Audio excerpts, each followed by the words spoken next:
All right, welcome Bronco Nation and Pac-12 Nation and Mountain West Nation and everybody, college football nation as a whole, to this video. This is going to be a topic that is probably going to be maybe one of the most controversial that we've covered on this channel so far. And I'm not one that shied away from controversy, as recent things on Twitter would show. But this one certainly has blown up, and it's not necessarily the intention to get on here and blast this one way or the other. The intent of this, just like any time that we're on this channel, that I have Jason on, or we're on his channel, or he's on mine, is have an honest conversation about the facts, because I think that that is what is most getting overlooked in all this. Everyone has their own emotions. If you're a Mountain West fan, then you want to find a way to hate on this. You want to find a way that this is the worst deal ever, so that you will justify being left in the Mountain West or choosing to stay in the Mountain West of UNLV, whatever your perspective is. If you're a Pac-12 fan, then you're looking for this to be the best news ever because it impacts your team and you want it to be the best news ever, whether that is the truth or not. So today, we're going to get in and we're going to look at what the actual facts surrounding this move in general. We're, of course, to talk about the recent media deal for the Pac-12, which spurred all of this conversation. But in general, the facts of this move. Is this a good move for the Mountain West schools? Is it a good move for UNLV staying in the Mountain West and the other teams that were left behind? Is it a good move for Boise State? There's a lot of angles for this, and it all involves a lot of facts, which whenever you're going to talk anything with facts and logic, you invite Jason Kelly on. So thank you, Jason, for coming on the show today. Jason from the Let's Run podcast, one of the best college sports related podcasts out there. Unlike me, he actually covers basketball too. Does a fantastic job, not just UNLV sports. He covers conference realignment, college football as a whole, college basketball as a whole. Jason, it's great to have you on as always. Man, I was grateful that we got another chance to talk to each other because, we had our last game already and I was like, oh man, I've loved these conversations that me and you have. And so I'm glad we get another chance to talk about something. I'm always happy to come on the channel, whether we're in the same conference or not. I'm always happy to come on the channel because I live for this stuff, man. And I've really tried over the last 24 hours to think critically about this. And even though I know that I'm not a voice that a lot of Pac-12 people will like to hear, I feel like I'm a little more nuanced because I think UNLV made a mistake, but it's a fun topic and it's a topic where you're not really going to get honesty from people. I feel like, it's a lot of just propaganda and fair enough. People are promoting their conferences. I get why there's propaganda surrounding it, but honesty's tough to come by, and I will do everything I can, whether you agree with me or not. And when I go to sleep tonight, when my head hits the pillow, I will try and say you were honest at least. And that's kind of the goal here tonight. Yeah, absolutely. That's the goal here is to fight through all the tribalism that's out there. We have a UNLV fan on who doesn't agree with everything that happens at UNLV. We have a Boise State fan that doesn't agree with everything that Boise State does. And this idea, before we even start the context, and I hope that people start watching and either on the live stream or they continue in when it's out there in the recorded function, whether you agree with our original stances that we've made public on Twitter or not, I hope that you'll at least listen to what we have to say. And you have the opportunity to also join in live as well. We want to hear your comments and your thoughts on this. But there's this idea in America today that you have to 100% agree with somebody on everything to support them or to be a fan of them or whatever, or even to agree with them on anything. You have to agree on everything.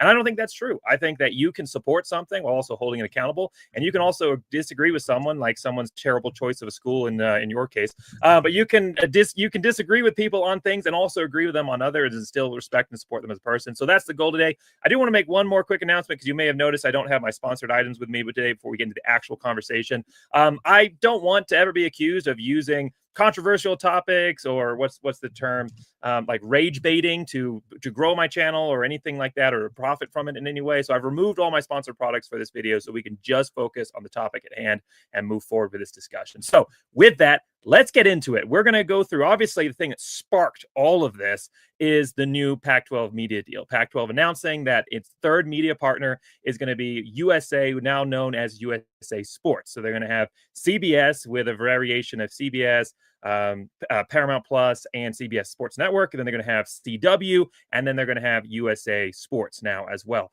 We're going to go through more of the nuances of that deal in a moment here. But before we even start anything, like I said, the emphasis in this channel and this show specifically is the facts. So before we get into any of the discussion about our opinions and analysis of what this move media-wise meant for the Pac-12 and whether or not, now that we have everything on the table, we can look back and say, was this a good move for the Pac-12, is let's look through the timeline of events for this entire move from beginning to the current state and where the Pac-12 currently finds itself, so we can have everything, all the evidence in front of us, as you would say, coming. Obviously, and this is another great piece to have Jason on, because he's coming from court. That's why he's in his legal outfit today. So this is an actual legal expert that can help walk us through some of these decisions as well. All right, let's go through.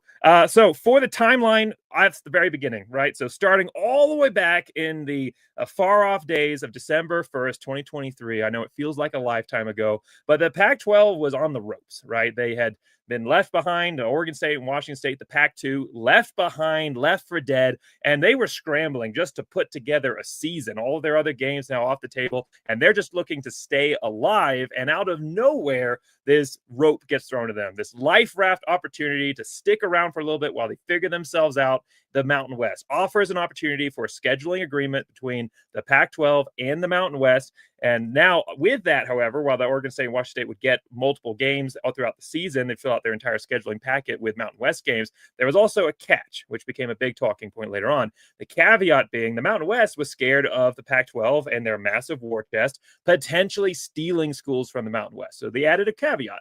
Caveat being, which the Pac-12 agreed to, I think that's an important point, at least for me, is from a moral position anyway, an important point that the Pac-12 agreed to the caveat that if they signed this deal, they couldn't poach any Mountain West schools. And if they did, they were going to have to pay $10 million per Mountain West school that they poached, plus an additional $500,000 for every additional school. So $10 million plus 500,000. And then the next school is a $10,500,000 plus another 500,000, and adds and adds and adds.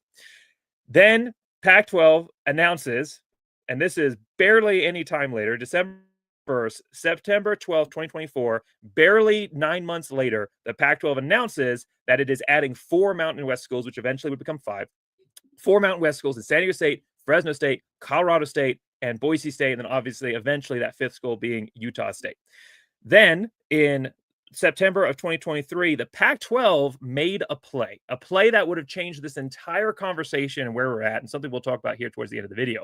But there was an opportunity. The Pac-12 had all of the momentum. There was excitement. The lawsuits hadn't started yet. There was this excitement about the Pac-12 being back. This conference, everyone had left for dead.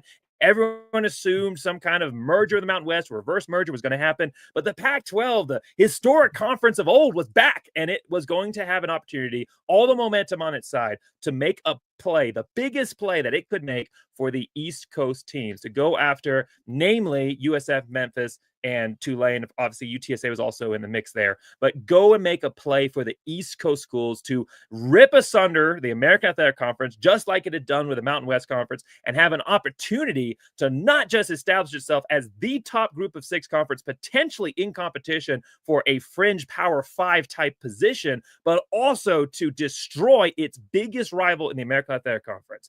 Everything was on the deck. They had all the momentum on their side.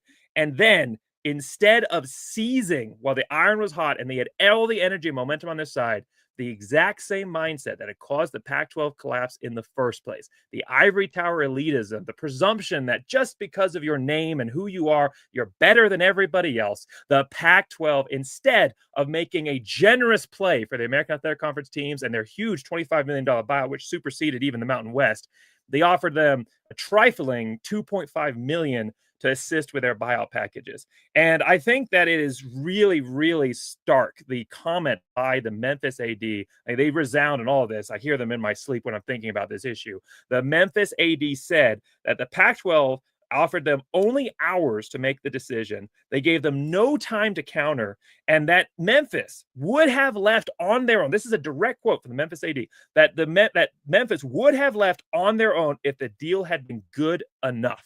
And it wasn't. There was no counter opportunity. The Pac-12 made a power deal. They tried to strong arm the American Athletic Conference schools, this barely a conference on the West Coast, not understanding the East Coast bias and everything else that they were fighting against purely on their name, tried to make a strong arm play, and it didn't work. And that is the point where all of this, the potential of what it could have been, came crashing down. Now now the Pac-12 finds itself in trouble. It can't get any schools to join. It goes back to UNLV to try and get them. UNLV again says no, or at least that's what was generally reported at the time. They end up going for a last-ditch effort to grab Utah State as really just there's nothing else left. We'll try and add them. It was a huge win for Utah State, honestly, to get that team. They add them in September 2023. And then again, an opportunity to try and make a play to get back some of this money and everything they're losing. The Pac-12 then sues the Mountain West over the poaching penalty. So this was strike two for me in my perception of the Pac-12. First off, they totally fumbled the entire opportunity that they'd had to make a play for being the top conference. Gold had shown that she was completely incapable of understanding the landscape of college football. And then, in addition to being incompetent, then the Pac-12 proved that they were not just incompetent, but they were also unethical, and made the decision to backtrack on their deal, which they had signed, and they only signed it because they knew, or thought at least, that it wasn't legally viable. And to me, your word is your word, and that's what you stand by.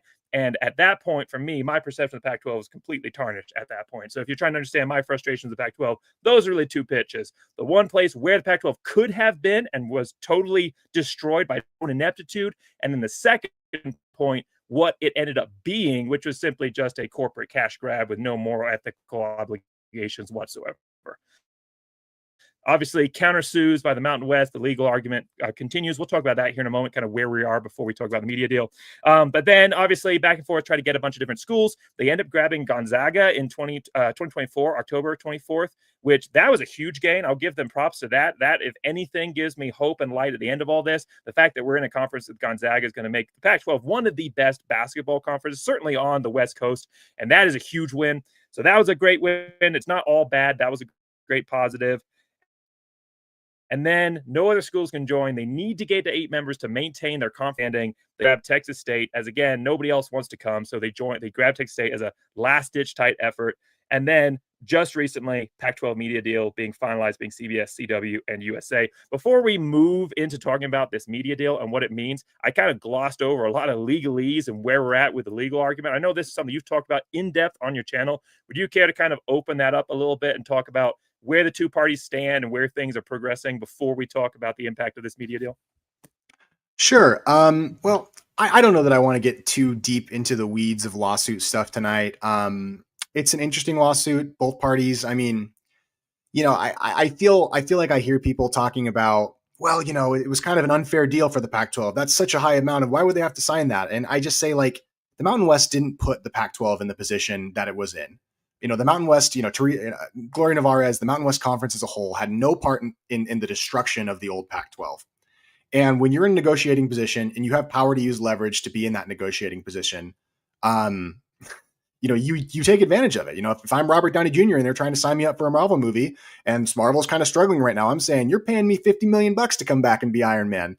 And if Marvel's like, that's unfair, how are we going to make our movie? You're like, I'm in the position, I have the power here. You're going to agree to my deal or not. And so, legally, there are some things, especially in the Mountain West versus departing member lawsuit with the GCU stuff. I don't want to act like it's case closed. It's not. There's going to be interesting back and forth, and obviously they're going to come to some sort of settlement.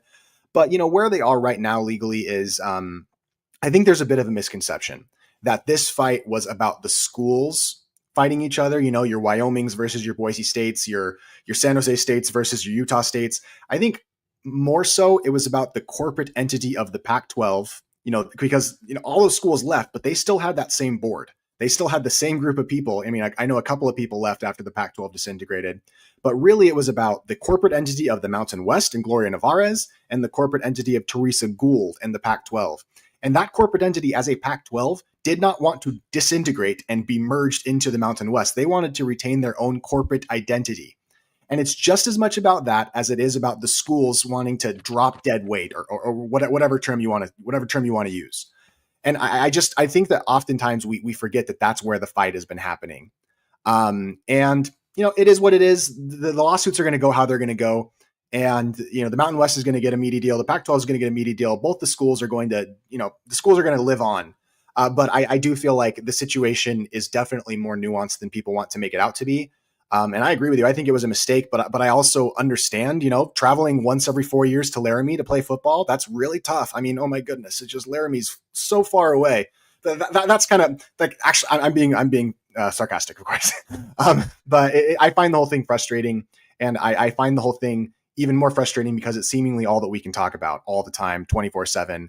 At the same time, I really enjoy it. So yeah, we have talked about all this stuff. There's not a ton to say legally. If we want to jump in, I can get my court filings and we can start talking about all that stuff. But I think the media deal stuff is a bit more interesting.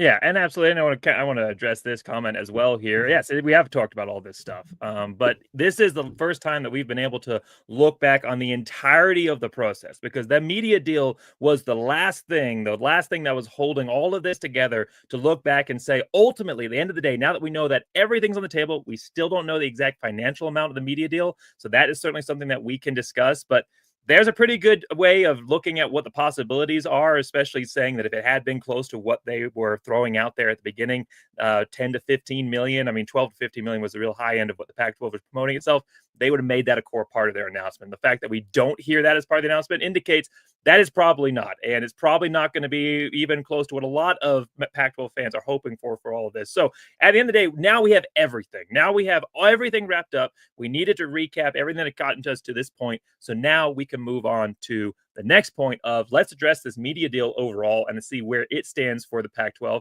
And then we can take a chance and opportunity to look at the pros and the cons of this move and decide whether or not this was a good move for all parties involved, the ones left behind and the ones that joined in the end. So ultimately, looking at this media deal for the Pac-12, the breakdown is going to be CBS/Paramount Plus, not meaning it will be on CBS or Paramount Plus. It will be on both of those at the same time if they're streamed on CBS. At least that was indication of the initial announcement. So CBS/Paramount Plus will stream a minimum of 3 games plus a Mountain West Championship game. So that is good. That's a great partner right off the bat. It's slim pickings, but at least it's an opportunity to get yourself out on an established platform.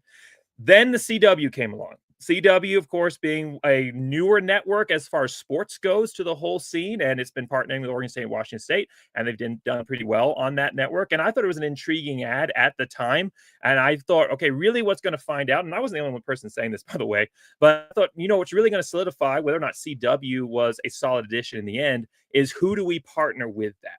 Who is the other anchor? Who is the main anchor to this partnership with the CW? And that main anchor, CW streaming 13 games, that main anchor to this conference, this new conference, is going to be USA Sports, which is formerly USA Network. That's a mostly TV and movies rerun channel. It's kind of the equivalent of Hallmark streaming Pac-12 games. That is where the Pac-12 find themselves. 22 games on USA, and then CBS Sports, there will be a maximum amount of 10 games CBS Sports. About 13 games between CBS Sports, 22 games on USA Sports Network, 13 on CW. I obviously have my own thoughts on this, but before I present those, what is your initial reaction to this move, this media deal for the Pac-12? Well, look, I'm skeptical, of course, but I do want to be fair. I think that the Pac-12, I listened to an interview that Teresa Gould said where she was looking for a transformational partner. She was looking for somebody that could help promote and create the Pac-12 into something different from the rest of what, the ESPN, Fox, CBS kind of umbrella that everybody's been under.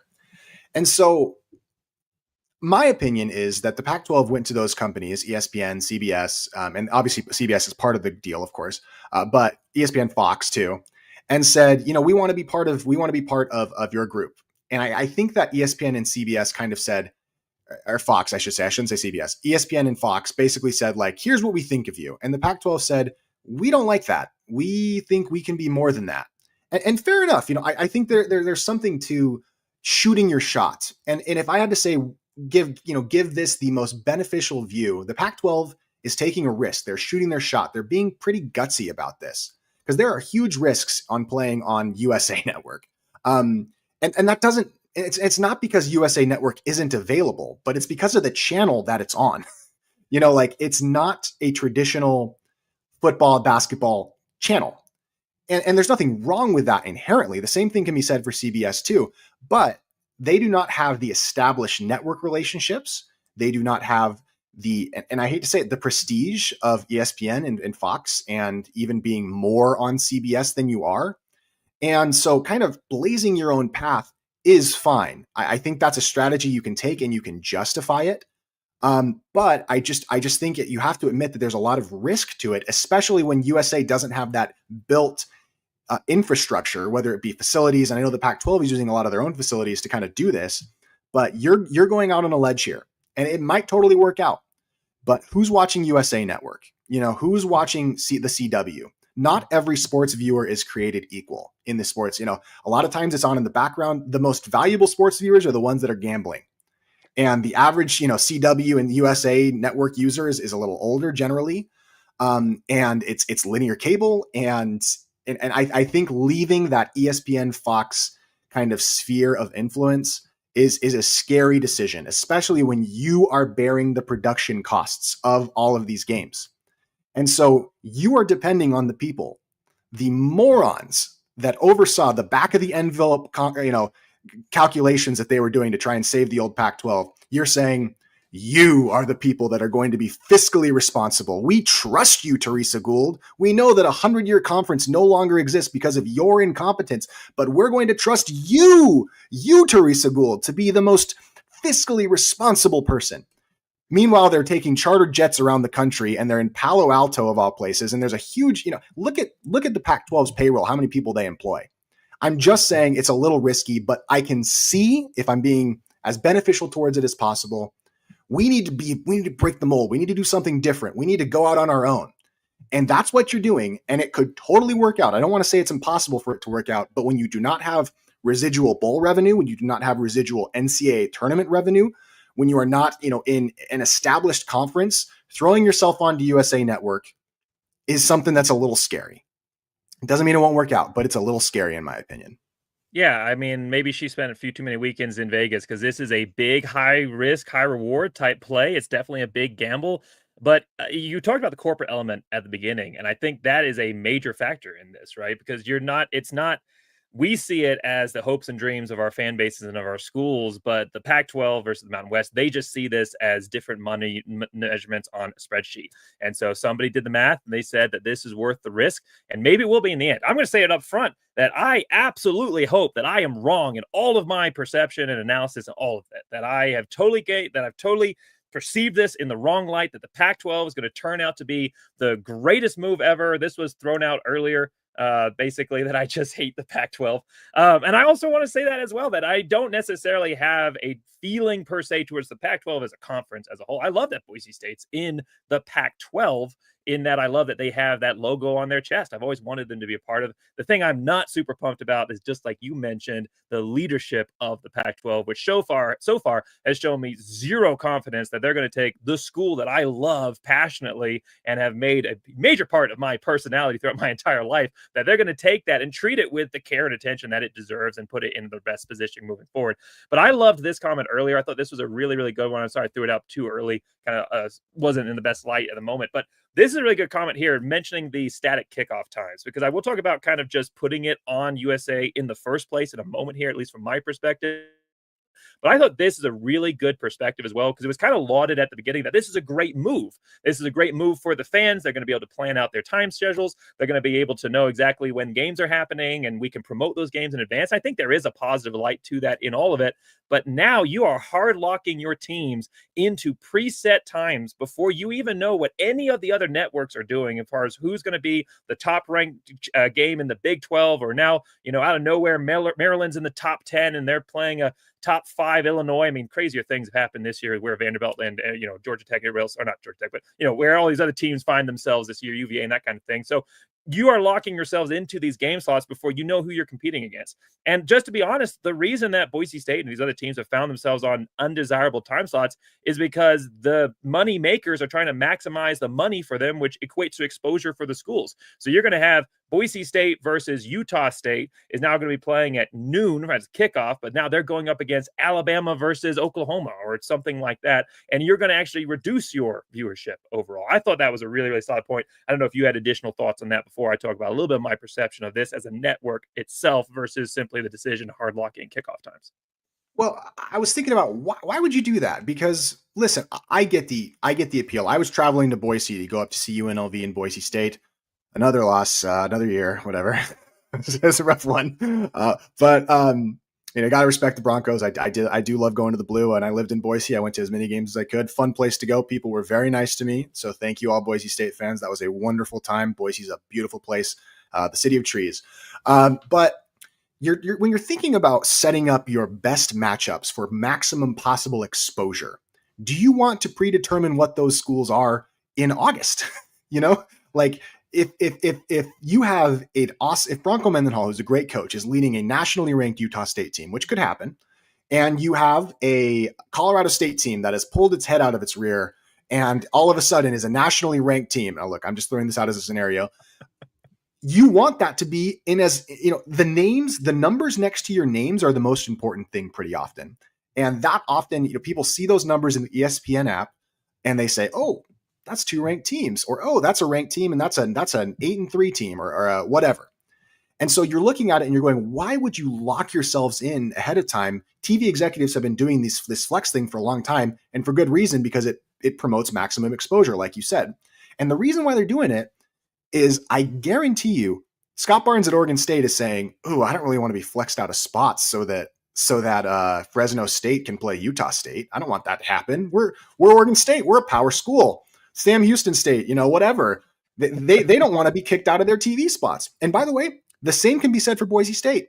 Boise State has a bad year. You have you don't have a backup quarterback. Your quarterback goes down. You're 5-5. I don't hope for that to happen. I like Boise State. I support Boise State, but Boise State doesn't want to get replaced on national TV either. They want guaranteed prime TV slots, and they don't want to be flexed. And so that's why they're doing it. And that makes sense for some of the schools, but does it make sense for a healthy conference? I actually don't think so. And if I was a Boise State fan, I wouldn't worry about this. I think this is going to work out fine for you. But if I was like a Utah State, Fresno State, Colorado State fan, I don't know that I'd like having all of my non-prime matchups set and that can't be flexed, early on in, the lower level teams. Texas State's going to get hosed, man. They're playing at 6 a.m. on all those Texas State games are not going to be in the prime time slots because they're not the prime brand in the conference. So I think a little bit of it is ego positioning by the schools.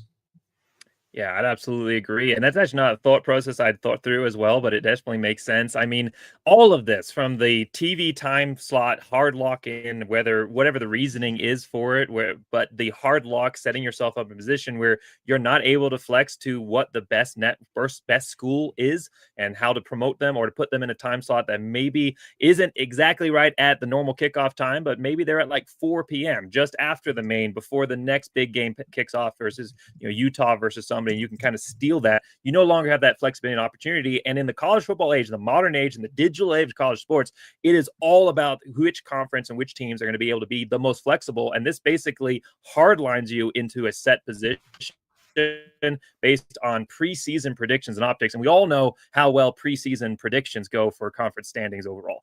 So this is really a tough spot. And then there's also obviously the element of the network itself, which you kind of talked about as well. But I wanted to hit kind of a couple points that maybe counterpoints to some things people have said on Twitter. But people try to point out a couple things like, oh, well, the Big 12 took a risk with going with TNT and it's worked out great for them.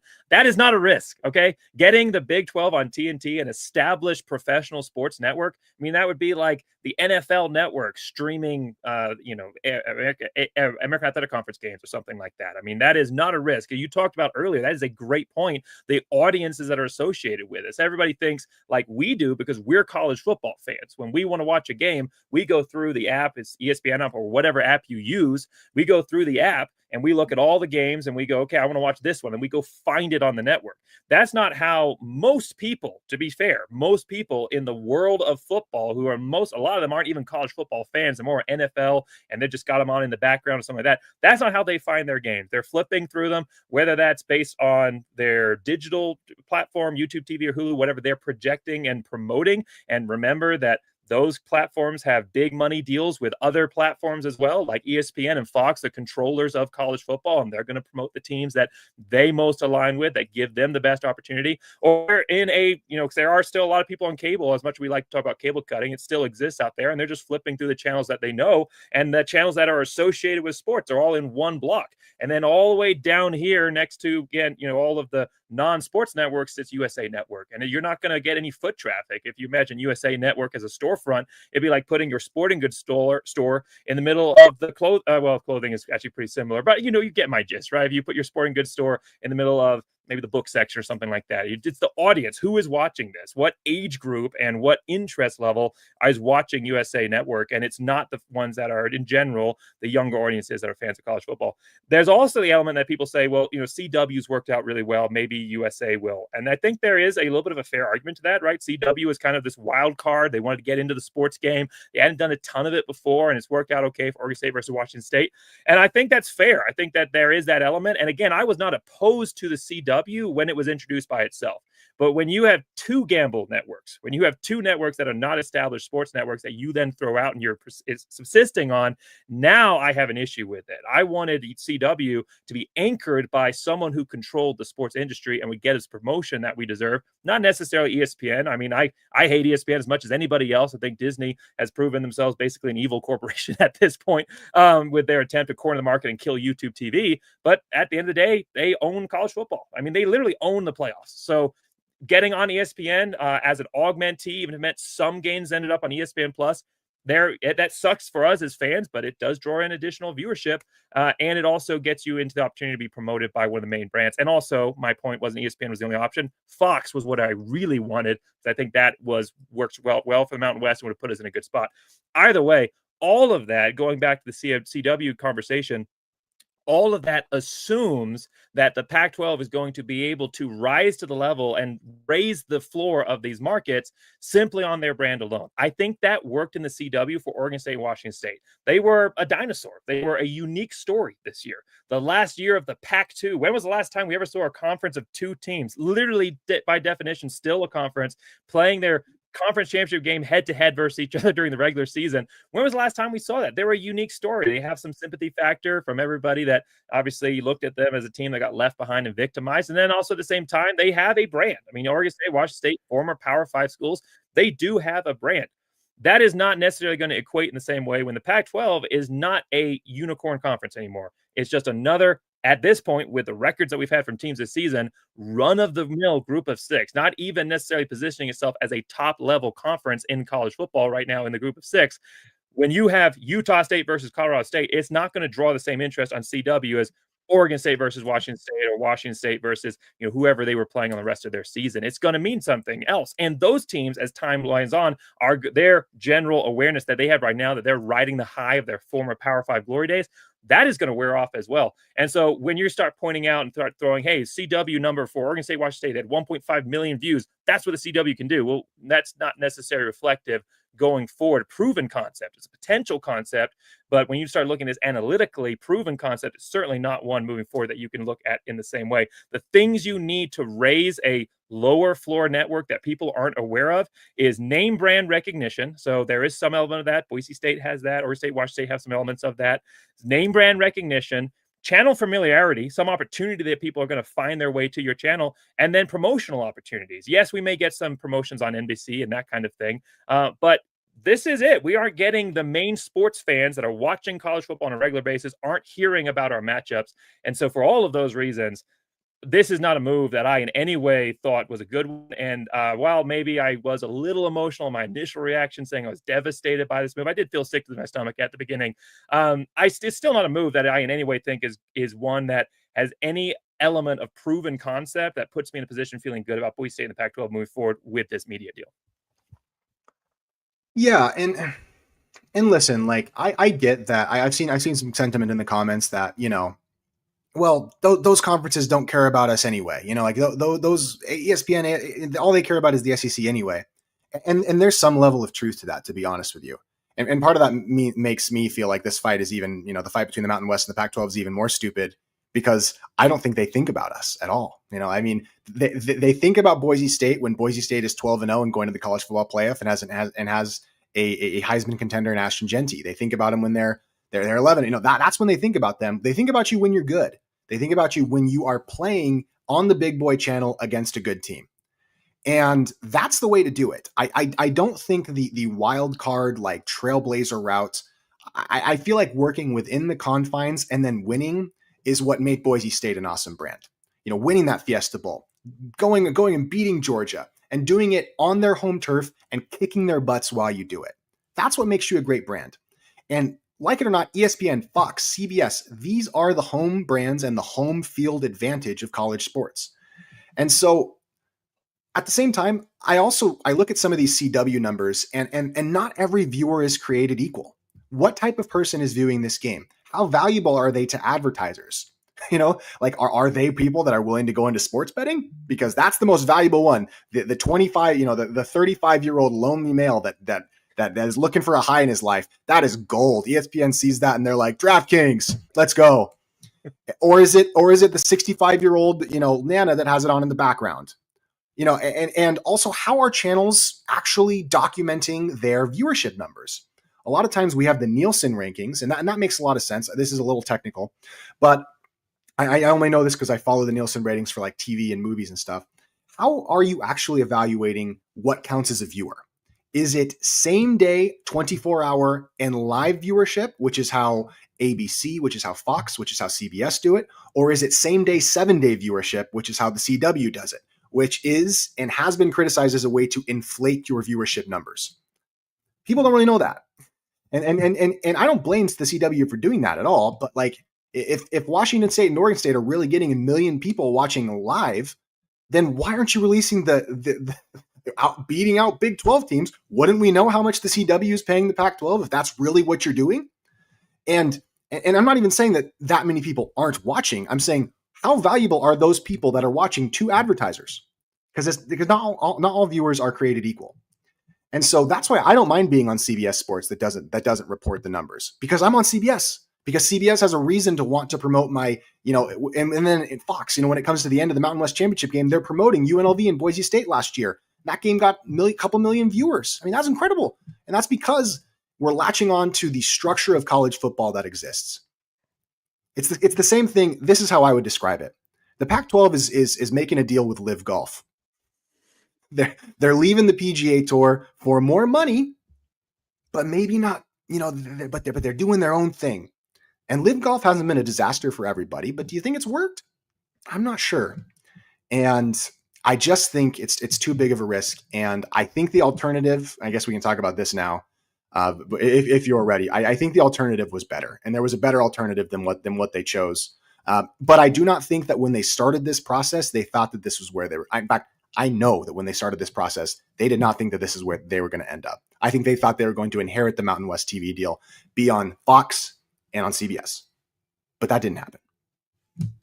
Yeah, I agree. And now we're looking at a point, and this obviously is still conjecture because we don't know the numbers. But again, if the numbers were anywhere close to being what was forecast and projected ahead of time, why wouldn't they get released at the beginning? And I know that people were throwing out, well, maybe it's because of, the lawsuits and that had entanglement and something. And we talked about this before, and it's actually kind of what spurred on doing the live video. So I was just kind of doing research for this, and I reached out for your perspective. And then I thought, hey, why not just have Jason on? We can just talk about this in general. But yeah, the TV viewership numbers, not TV viewership numbers, the actual financial amounts to make this worth it to the Mountain West, here's kind of where they're at, right? So right now, the Mountain West on their previous TV deal, which was coming up for renegotiation, okay? So it didn't mean it was going to stay, but their previous TV deal, they were making, most Mountain West schools were making $3.5 million.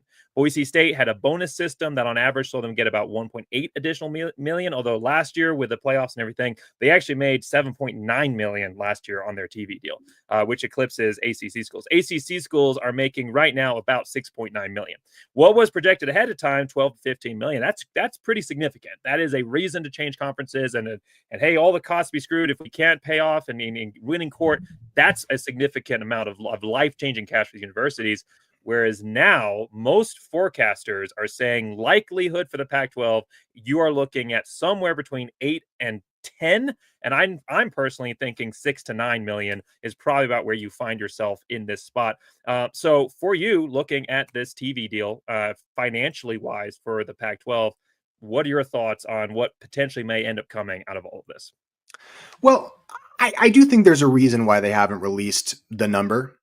And it's not necessarily a nefarious reason. Obviously, I think the number is a little lower. I think it's that $7-8 million range. I think it's similar to what the AAC schools are getting.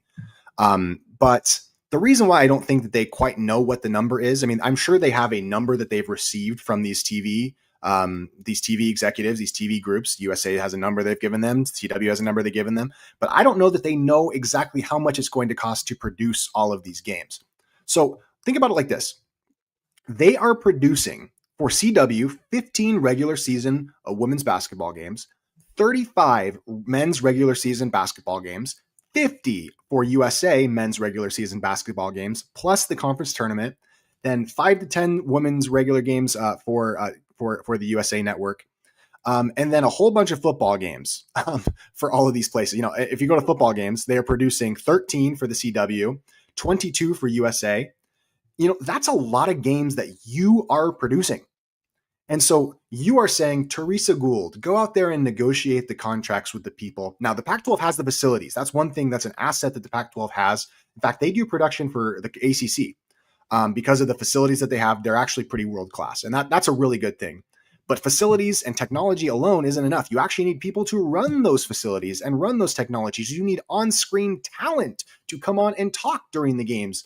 What type of broadcast are you putting on when you're on the USA Network?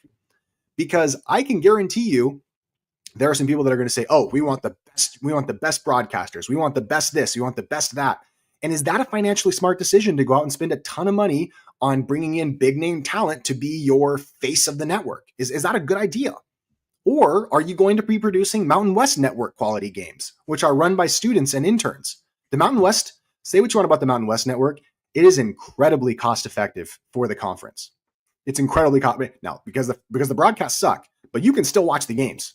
It's better than Urban Edge TV and Baller and Flow TV. It's not the worst thing ever, and it's low quality, but it's low quality for a cost, and it's free because it's that level of quality. But what is the Pac-12 fiscally? Are they going to be responsible with this? And if they are responsible, how do you strike that balance between producing good content or producing crappy content that's cheap or producing good content that bankrupts you?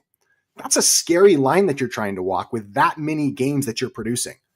And that's part of the reason why you latch yourself onto CBS, Fox, ESPN, because they have networks. They have decades of cost that they know exactly what everything's going to cost them. They have the talent for you, and you just sign up and you say time, but the Pac-12 didn't want that. They wanted to blaze their own trail. And so I guess I just think it's a little scary. Are the schools bearing all that cost? Is the conference bearing all that cost? If you have a bad court result, all of a sudden, are you bankrupt and loaning money to yourself because you don't have the money to pay off all of the contracts that you're signing with TV personalities and production crews? It just seems crazy to me. I'm not saying it won't work. It's not impossible, but that's a huge burden on the conference to produce that many games. 1/3 of the games I could get by. 2/3 of the games seems patently insane to me.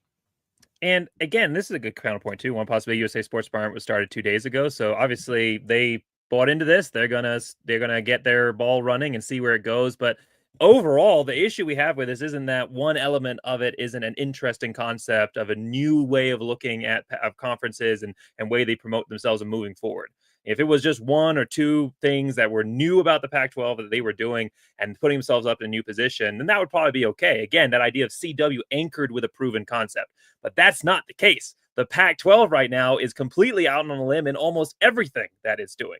This whole idea of restarting this Power 5 conference that is now not going to be part of that exact conversation with the way college football has moved forward, the way that conference moved forward, restarting that with bits from the Mountain West. Now you're also on USAA and sorry, not USAA. Now you're on USA. You're trying to do these things. Yeah, trying to do things with all of the different network elements that are also unproven concepts. The Pac-12 is charging ahead and trying to do things differently, and for that I do appreciate their boldness. But at the end of the day, it is just so much risk, and my perspective on this, at least, is they think that it's worth it because I don't think they understand truly what that level of risk is. Because just like they approached the American Athletic Conference teams with that mindset, just the same mindset that destroyed the Pac-12 in the first place when they had a great TV deal and thought we're better than that. I truly believe that those at the top of this conference believe that they are just good enough. People are going to want to watch us. It doesn't matter where we are. We could be on Facebook Live and people will come and watch this conference. And I truly believe that's the perspective right now at the top levels of the conference. I don't believe it's the perspective of that individual ADs who've had to walk this group of 5 pathway and know what it's like. But I do believe the decision makers, specifically the veto power holders in Oregon State and Washington State, which are making most of these decisions. I know the ADs are wrapped into all these conversations, but at the end of the day, it's the conference, and that is Oregon State, Washington State holding that veto power. I truly believe that they are approaching this like they are still a Power 5 and assuming that they can handle all these risks because they have a brand worth watching. And right now, that's not true.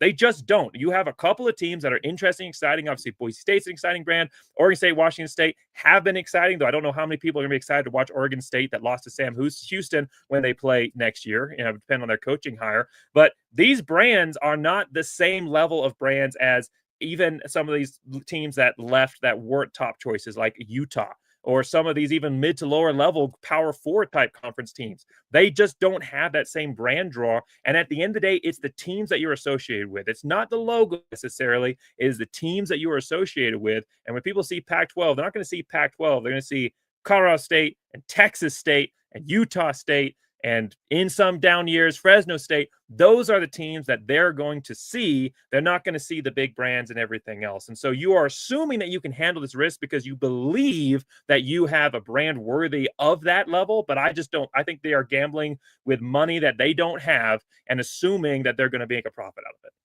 Well, and not just that, like a judge in the Northern District of California has control, and in Colorado, have control over a $150 million swing as well. So, yeah, look, I get it. We all think our side of the lawsuit's going to do well. We all think our side's going to win, but ultimately, like, a judge controls this. You know what I mean? Like, think about that level of risk too. You're not going with the sure thing. You're going with a trailblaze. I mean, it's not just doubling down. It's betting the casino, betting, taking out a 50-year mortgage. I don't know if you saw those that are coming out right now. Like, it's an insane gamble. And maybe it pays off. Maybe it works out. And I just think when the rest of the college sports world doesn't care about you in the first place, unless you're 12-0, unless you're in the college football playoff, which can happen because we have a guaranteed shot at the college football playoff for all 132 FBS teams, technically have a guaranteed shot, technically. My evaluation, and I guess we can go into if this was a good decision, and I actually think Boise State can be evaluated a little differently and perhaps even more harshly for making the decision than even the other departing schools in the conference. A conference's best asset to a school. How good are you at doing two things? Getting me to 12-0 and giving me money. How good are you at doing those two things? Oh, shoot. I don't know why we have balloons. How good are you at doing those two things?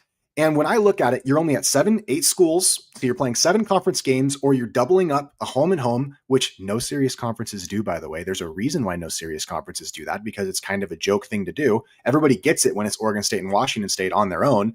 But now, oh, we don't have to play Wyoming anymore. Oh, to screw having to travel to Hawaii. Now you're playing Middle Tennessee in September because you had to find a 5th non-conference game on the road. It's like, wow, I'm so glad I don't have to travel to Reno, a geographically close rival that we have a long history with. Let's go play Eastern Michigan.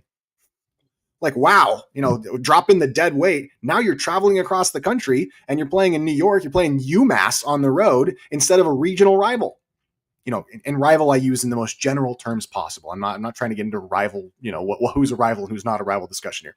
So it's just like, either way, and Boise State, this is perhaps the most damning thing to me for Boise State, is you had a sweetheart deal with the Mountain West. The Mountain West loves Boise State. They wanted Boise State to do everything, to be in the Fiesta Bowl every year. They were giving them even an advantage over all of the other schools in the Mountain West. And every game you were playing was on Fox Sports, was Fox. You had an exclusive TV deal. Never were you being shunted to the Mountain West network for a home game. Never happening. And now you're going to Oregon State's conference. Like, and I think this is part of the calculus for UNLV. They're saying we would rather be in the position as a leader of a conference than bowing down to the Beavers, than bowing down to the San Diego State overlords that hate us, that think we're trash, to the Boise State overlords. And I'm not saying that they actually think this. I'm just using this kind of figuratively. Like, I get it. I think it's a mistake. I think it's a mistake for two conferences to exist at all, but I kind of get the instinct of these people have been spitting on us and trashing us and have just told us they were willing to leave us to die. Why would we join them? Screw them. Pay us. I am so glad, I'm sure this, and I know this has been said because I've heard it said on UNLV's campus. I am so glad Boise State is paying lawyers and exit fees instead of investing in a backup quarterback, and is investing in UNLV's athletic department instead of investing in a backup quarterback. I'm very grateful for that. We need the money. We're broke down in Vegas because we've been spending like crazy. We've been making that bet too. And so I just think abandoning your exclusive TV deal and abandoning being the face of a conference, and I'm not saying that Boise State isn't trying to be set up to be the face of a conference, but the certainty, and this is the most damning point of all. Everybody expects the ACC, there's going to be a meltdown, 2030, 2031, and it's like, all right, we have to prepare for this huge realignment. And Boise State has played like, for the last 25 years, a power conference football school. And 2031, I do not think they want to be in the Pac-12 in 2031. Let me break some news here. So you're saying, let's abandon our conference. Let's spend tens of millions of dollars on lawyers and exit fees 5 years before we need all the money we can get to try and jump to the Big 12. It just seems like an insane gamble, and they didn't do it to be in this position. They did it because they thought the rest of the Mountain West would implode upon itself and crawl over the dead corpse of Gloria Nevarez to join the Pac-12, when in reality they were just kind of offended, and the whole thing turned into a big petty fight. And so, and especially, sorry, I'm going to rant for one more second, then I'm going to give up the table here. Especially because whenever you're talking about the new Pac-12, the thing that people revert back to is, well, it's better than the new Mountain West. And I'm like, if you have a 12-0 USF and a 12-0 Boise State competing for a college football playoff spot with similar resumes, I do not think that the College Football Playoff Committee is going to go, well, USF has that win, Boise State has that win, but the new Pac-12 is better than the new Mountain West. They're going to say, is the AAC better than the new Pac-12? You are not, your measure of success is not if you're better at football than San Jose State. Sorry, like that's not your measure of success. Your measure of success is, are you relevant in the broader college sports world? And we think that our little fight that we have, our little G5 cocoon that we have on the West Coast is cared about by anybody outside of our G5 cocoon on the West Coast, and it isn't. So that's kind of my rant. I apologize. I just think Boise State made a dumb mistake. I really do.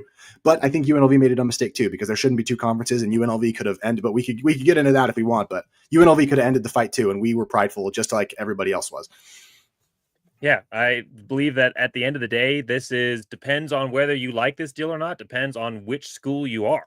If you're Oregon State or Washington State, this is awesome. Right? You were going to end up in a conference you didn't want to be in either way. Neither of those teams wanted to be in what was left of the Pac-12. They were trying to get anywhere else, and nobody would take them. And they certainly didn't want to be in the Mountain West. And so Oregon State, Washington State, I 100% understand why their fans are super passionate about this and very quick to try and shut down anybody that has any kind of criticism about it, because they love where they're at. They are in a position where they control this conference. They've been able to create it in their image, pick the schools that they want, and they could have had better schools if they tried harder. But at least for now, pick the schools that they want, that work geographically with them, and set themselves up a situation where they are still in charge, and they're not now playing second fiddle in a conference that they've always despised and thought was beneath them and probably shouldn't even be playing in the same level of college football, and that is the Mountain West. If you're Utah State, you are super psyched right now. You're not left in what's left of the Mountain West. You found a way to the Pac-12 when you were not part of the initial invite, and now you are in a situation where you get to look down on everybody else, which is really the first time Utah State's ever had that opportunity in their entire life as a football program. You have this opportunity for it to have a little bit of elitism yourself, and so of course you love this deal. And then varying degrees between Colorado State, San Jose State, Fresno State. Obviously, some of those schools have higher ambitions of grandeur and the Power Four and that kind of thing. But I think when you're looking at whether or not a school made the right decision in all of this, it depends on where that school is at. If you are those schools in San Jose State, Colorado State, Utah State, I think there is some benefit to this. There are pros to the Pac-12, and the Pac-12 pros are you get more visible, right? You're playing less schools, so that's less of you. So there's more opportunity to promote the individual schools that there are. You're also playing under the Pac-12 banner, so now you have the opportunity, of course, being Pac-12 versus Mountain West, get a little more visibility because of that. It's more possibility for there's more money per school because there's less people to spread it out. You get to trim the fat a little bit. No more Mountain West network like we talked about. You get to be on all these linear. And for some of these schools, that's a big deal. For Boise State, it was never a problem, or at least not recently. But for some of these schools, that's a big deal. Colorado State, Utah State, they don't have to play on the Mountain West network anymore. They're super psyched to play on USA because they don't have to play on a free, terribly run online TV service. And then at the same time, it's a great basketball conference, which applies for everybody. But I think when you start looking at, and I've never have said there are no pros to going to the Pac-12. I've never once said that. But what I have said is that the positives, even for all the schools, I think some schools have a higher level of positivity than others, but for all the schools, the positives do not outweigh the costs. And those costs are huge fees for the conference overall, and the legal case is not determined. So either way, you may lose the legal case. That's certainly on the table. It's not been decided in any way. It's really hard to tell which way it's leaning. Which way you think it's leaning probably depends on where your biases are and where you hope the outcome is going to be. So $55 million is still on the table potentially for this conference. That will then be a cost shared throughout the schools. Of course, it will come out of the money chest, but that money chest is no longer something you can use to benefit you instead. So that is a cost. And regardless, you have all these huge legal fees for the schools and the conferences as a whole that you're now having to pay as well. And then on top of that, regardless of the maybe legal shady framework of the punitive fees, you're still going to have to pay the buyouts. I know that that Mountain West, that the teams leaving have countersued the Mountain West, but more than likely that you are going to have to pay those buyouts. So that's $18 million there, which right now, with where we're looking at most likely this TV deal going, that is for most schools 4.5 years to pay off that 18 million buyout. 4.5 years before the additional money you're making from your TV package. Again, a TV package that was up for renegotiation. There was no solid line that was going to stay exactly where it was, but at least from your pre-conference realignment days, where we're looking at probably for this TV package, you're looking at about 4 years to pay that off. If you're Boise State, you're never going to pay it off because you are already making, on average, right about where we're expecting this new TV deal to take Boise State. And then at the same time, you've also solidified your association with the Mountain West. Regardless of what is reality, we talk about we are not competing with the Mountain West. Mountain West is competing with the worst conferences in the country, the MAC and Conference USA. They've added UTEP, they've added NIU. They are competing with the worst conferences in the country. That's not where Boise State is. They certainly are not in the Pac-12 part of the worst conferences. They are towards the top of the group of six. They are in a point of contention now with the American Athletic Conference, and in some years, potentially the Sun Belt. Those are their competitors. But the perception, it doesn't really matter. At the end of the day, in the way college football works now, where it is all human biases, AP polls predetermining perceptions of teams that then roll into a human bias-led CFP, it's not about the facts. Nobody cares about the facts anymore in college football. What they care about is perception and how they see you. And because the Mountain West, because the Pac-12 continues to have its name associated every single day with all of the news coverage with the Mountain West, and this idea that they're just a new remade Mountain West, when people look at the Pac-12, that is a lasting image that they are going to see, is this continued association with the Mountain West instead of establishing yourself as a new separate conference, completely separate from what has existed previously and what exists now. And then, like I said already, at the same time, you are in a conference that is not a Power Five. You are in a conference that is better than the new Mountain West is, but not better than what the previous Mountain West would have been if you'd added Oregon State, Washington State. And you are not in a situation, because Gold fumbled trying to get the AAC schools, you are now in a position where you are competing against the AAC and Sun Belt, and not clearly in any sense they're superior, especially after the performance we've seen last year. So if I was to put a final verdict on this, when we look at this final wrap-up of was it worth it, are there higher positives for certain teams? Yes. Is it in the long run worth beginning in this conference over being left in what is left of the Mountain West? Yes, obviously. The new Mountain West is not a conference that anybody should want to be associated with. Understand UNLV's position, their financial burden, not being able to take advantage of this. But the new Mountain West is not a situation anyone would want to be associated with. Specifically for Boise State, they had no choice in all of this. Once San Diego State left and brought Fresno State and Colorado State with them, and we don't know the exact order that those teams went, but you got to bet that San Diego State, that had already tried to leave once and already had their connections, was certainly first out the door. And again, that is, and now you can somewhat conjecture, but pretty solid on that. At the end of the day, Boise State had no option. Once San Diego State and Fresno State left, they had to be in the conference with San Diego State and Fresno State. Whatever conference was left without those two teams was meaningless in the grand scheme of competitive level and their own internal rivalries. And so they had no choice. So for all of these schools, being in the Pac-12 is better than being left behind in the Mountain West. But is this move better than the costs of what it is going to end up costing in perception and financial damages? In no way. And it is certainly not better than what would have happened if we had simply done a reverse merger at the beginning, where 9 out of the 12 teams, you could still have trimmed some fat. You could have let go of a Wyoming and a San Jose State, and then maybe an Air Force or Hawaii, depending on travel costs or future trajectory of the program. You could still have trimmed some fat, gotten basically the exact same conference you have right now, minus not having to add Texas State, and ended up in a situation where you have the Pac-12 brand, you have all of the money from the war chest that you no longer have to distribute to buyouts or financial costs. You are getting the distributed funds from the former Mountain West, which has a lot of money coming in from basketball tournaments and obviously playoffs with Boise State. And you would have been in a situation where, yes, you wouldn't have been Power 5. But once they fumbled in the AAC, that was never going to be a possibility anyway. You would be in a situation where, yes, you may not be Power 5, but you certainly have a case. You certainly have a case for top of the group of 6. Either way, you're in about the same situation you are now without any of the financial costs. At the end of the day, this is a terrible decision to destroy the Mountain West, at the same time make a weak Pac-12 versus what could have been at the end of the day. And I know it's past, you got to move forward, but if we're going to understand where Boise State and all these other teams need to go going forward, we have to understand where they currently are at and the mistakes that have been made along the way so that we don't replicate those same mistakes moving forward into the future. Yeah, and I know we're probably coming here to the close here, so I don't want to take too much more time, but I would say that, at least from a Mountain West perspective, we're grateful that our competition is directly investing into all of our programs. And I think you're seeing that, like you are. I mean, like, honestly, we're grateful that the money's going to us. Like, and I get that people think, oh, well, you're not going to get all the money. And certainly they're not going to get all the money that on paper they could get, of course, but they're going to get something, And I think Mountain West programs, like, can NIU be a solid G5 program? They have been a solid G5 program, and I know they're terrible this year, but like they've been a solid G5 program. Can UNLV continue into its growth pattern? I think they're showing that they can. Can Hawaii with their new stadium, like, is Hawaii football a bad bet over the next 5 years? I don't think so. And certainly they have a brand that nobody else in college football can even come close to, because nobody in college football is anywhere close to them because they're on an island about 1,000 miles away.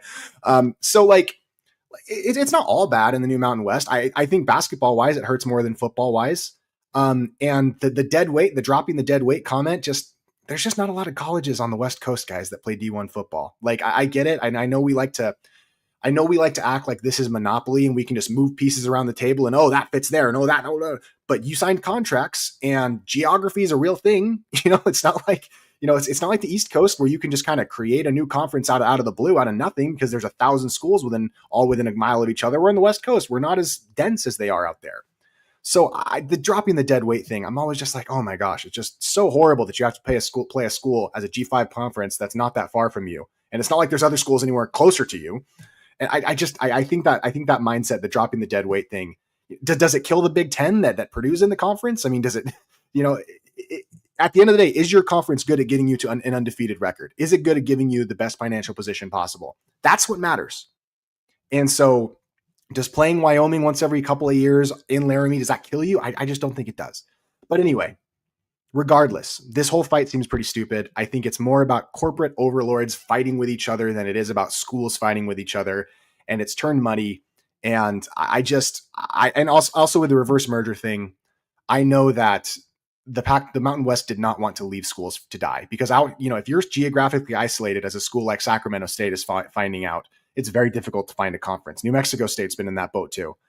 And they've said, hey man, a lot of these people like Wyoming, New Mexico, like these people are founding members of the conference. Are we really going to leave them to die? It just felt kind of callous, especially when people are expecting a realignment in 2031 anyway.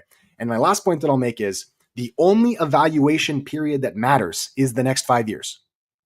Nothing else beyond the next 5 years actually counts right now, because college sports could fundamentally look insanely different 5 years from now.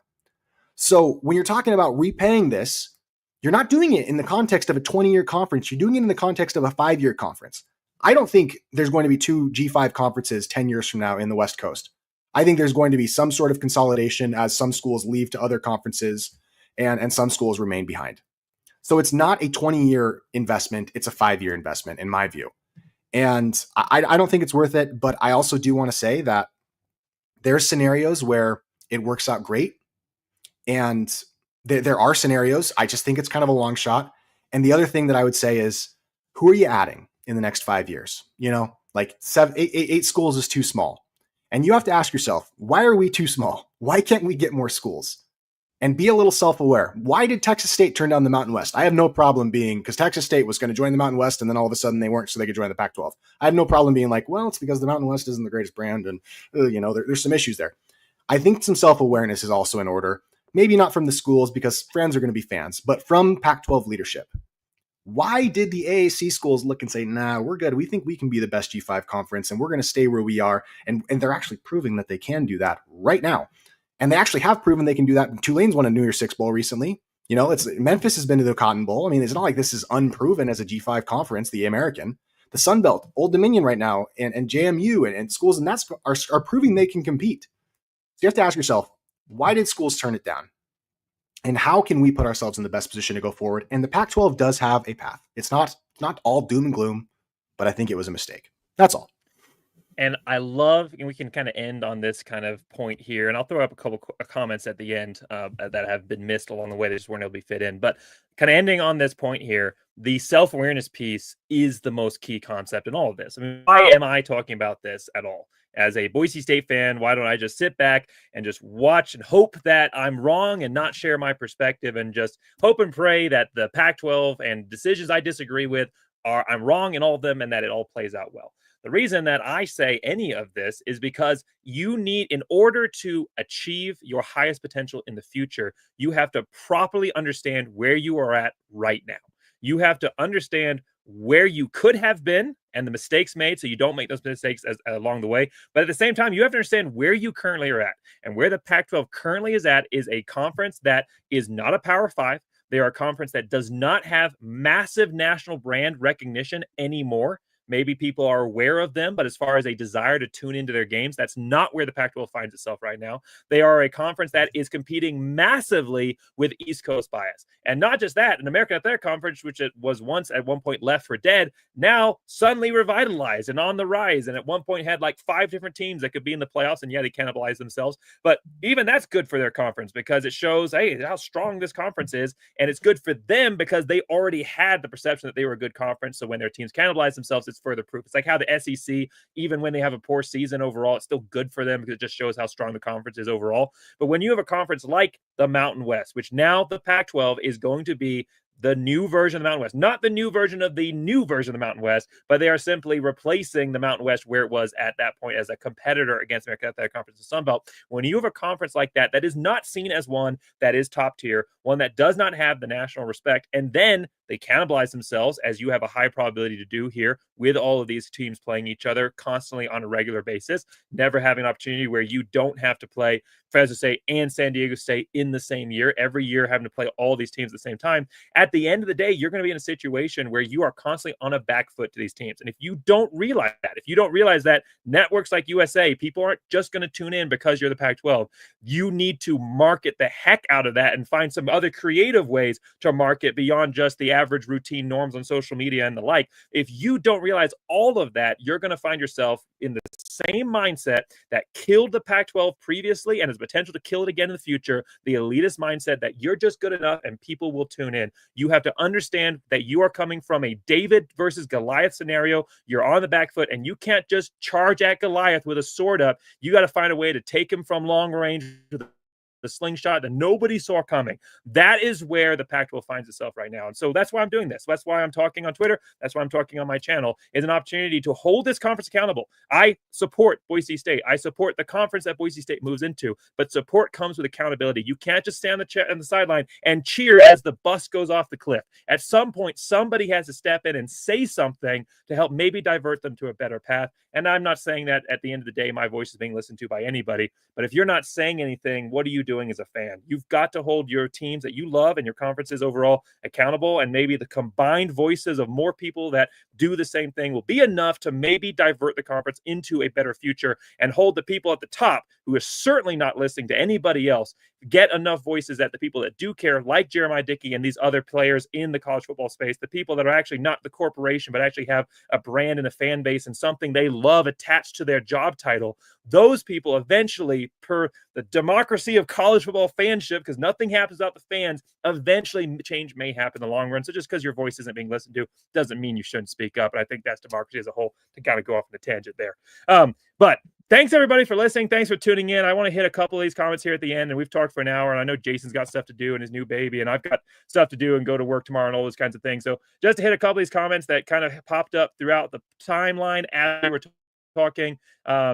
Insane basketball conference here. 100% agree. That's, like I said, Gonzaga gives me the biggest hope. All my criticism of the networks, hey, people will start tuning in to watch Gonzaga play in this conference, and also San Diego State and all these other times. So when basketball season rolls around and basketball season's on these linear networks and not shunted to the Mountain West, that is a huge prop. That is a chance for potentially a way that this conference could get its foothold into some fan bases, especially because basketball is so huge into sports betting anyway. Get a foothold into some of these fan bases and move towards a brighter future. So there is hope. I'm not saying there's no positivity or hope in this. It's just about what are the analytics and probabilities moving to as a whole. I like this comment here talking about the ADs. They support it. Why shouldn't we? The ADs have to. They're going to say the positive things. It's like, the run-in I had with JD after the UNR game. I don't fault him for any of that. He said exactly what I would expect the AD to say of the university. They are supposed to support 100% all the time unless there's a clear and obvious reason not to, and they are going to support at that's why in the balance of powers of college football, it's on the fans to actually raise their voice and say that they are upset and hold their teams and institutions accountable. It's not on the AD team, and I wouldn't expect them to say anything else. And then this was the last one here. Thanks so much for coming on, Mickey. It's been great having you. One of my favorite actors from the past. It's been fantastic being able to kind of reconnect there. So thanks for coming on, Jason. I was looking up Mickey Rooney about 30 minutes ago. I was like, who is Mickey Rooney, the guy from Who Framed Roger Rabbit? I was trying to figure out who it was because I kind of an older actor, but old classic. Yeah, he's got the classic. There's some good stuff. Yeah, he's been in a lot. I forgot he died actually, but anyway, I forgot his name, and I knew the face obviously. But I just want to thank you for having me on, and I know that there's some people that won't like my voice, because but I also criticize UNLV quite a bit, so I get that kind of scenario, and I do think it should be said, man, like this could work out. Like there's a path where it works out and the Mountain West collapses, and then you finally add those regional schools because you need to get to 10 or 11 schools. I don't think being at 8 is good for very long. And you kind of choke them out, and you make the college football playoff every year, but it doesn't happen unless you get Oregon State and Washington State back on the horse, which those schools are really struggling. It doesn't happen unless San Diego State comes and coaches at Oregon State. Yeah. I'm sure he will love collecting a 2 years of a paycheck and then getting fired for partying too much. So and Scotty Clayton just asked, does Jason think UNLV should have gone to the Pac-12? Yeah, I do. I think that if there was a chance to having two conferences was a market inefficiency. If both conferences were combined and we could have just gotten the Mountain West media deal for a higher value, and I mean, I don't mean combined like with all the members. I think UNLV had the power to basically kind of cut the legs out of the new Mountain West from under it, instead of having two zombie conferences and us being the captain of the good ship Lollipop here in the Mountain West. I think it was really dumb, and I think UNLV had a lot of power, and they didn't want to fight the Board of Regents in Nevada for the cost that it would have been. And they don't want to, they just didn't, they were offended by the whole way that the new Pac-12 was created and formed in the first place. And San Diego State's athletic director, JD Wicker, and our athletic director, Eric Harper, you find yourself two people that hated each other more than those two did. So I think it was pretty bad. And I don't think the relationships were very good there from the first place. UNLV's president was the chair of the Mountain West board. So if that wants to tell you where UNLV's allegiances lied, there it is. And then Jay58, he's an awesome guy. I want to reiterate this. I want the Pac-12, as long as it doesn't get in the way of UNLV's success, because I obviously am always supporting UNLV. I want the Pac-12 to succeed. I really do. I want both of these conferences to succeed. I don't think they will. I want them to, because I want all these schools. I love all of these schools. I grew up with these schools, and I feel like it's heritage. And I want them all to do well to a certain, besides Reno, which is so close to hell, you can see sparks, people say. But I want the Pac-12 to succeed, and I appreciate Bronco. I love coming on this channel, and I love talking, because I think it just would have been so much better if we had one united conference and UNLV could have done that, and we didn't. But I'm looking forward. I'm sure this will not be the last time we talk. Now that I think about it, I mean, probably going to keep talking. So thanks so much for having me on, and this has been a blast. And I would go for 3 hours if we had the time. Same as well. Thanks everybody for sticking all the way to the end and being part of the conversation. And I really did try to pull up countering views as well. And there were certainly several of them in the comments as we went throughout. So if you disagreed with us, I appreciate you being part of here, being part of the conversation. Both of us, I think I can speak for Jason in this. Both of us operate from a mindset of we want the discussion. You know, at the end of the day, we're not interested in just having one little group think where one mentality gets put out and then you fight every other opinion and try to silence it. We want, at the end of the day, we want the conversation. We want the pushback, because pushback creates more ideas. It either gives you an ability to strengthen your own ideas through sharpening them against somebody else's, or it potentially has an ability to have your ideas fall and an opportunity to have some other new ones rise up. So it's been a great conversation. As always, Jason, look forward to having you on the channel, and we will certainly be talking again in the future. Thanks everybody for joining us all the way to the end.